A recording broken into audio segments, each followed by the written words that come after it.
ایک مرتبہ ایک شخص نے حضور صلی اللہ علیہ وسلم سے کہا، اے محمد، اگر آپ اللہ کے رسول ہیں تو کوئی نشانی دکھلائیں۔ حضور نے فرمایا، اچھا لو دیکھو، وہ جو سامنے درخت کھڑا ہے اس سے جا کر اتنا کہہ دو کہ تمہیں اللہ کا رسول بلاتا ہے۔ چنانچہ وہ شخص اس درخت کے پاس گیا اور اس سے کہا، تمہیں اللہ کا رسول بلاتا ہے۔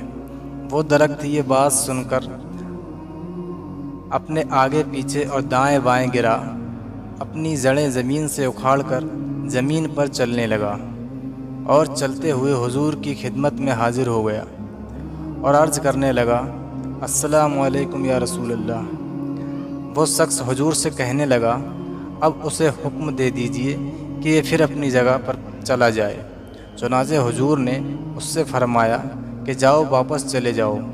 وہ درخت یہ سن کر پیچھے مڑ گیا اور اپنی جگہ جا کر پھر قائم ہو گیا۔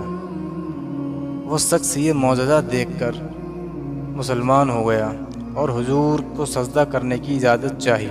حضور نے فرمایا، سجدہ کرنا جائز نہیں ہے۔ پھر اس نے حضور کے ہاتھ پیر مبارک چومنے کی اجازت چاہی تو حضور نے فرمایا، یہ بات جائز ہے، اور اس نے حضور کے ہاتھ اور پیر مبارک چوم لیے۔ تو ہمیں یہ پتہ لگا ہمارے حضور کا حکم درختوں پر بھی جاری ہے، اور یہ بھی معلوم ہوا بزرگوں کے ہاتھ پیر چومنے جائز ہیں۔ حضور صلی اللہ تعالیٰ علیہ وسلم نے اس چیز سے منع نہیں فرمایا ہے۔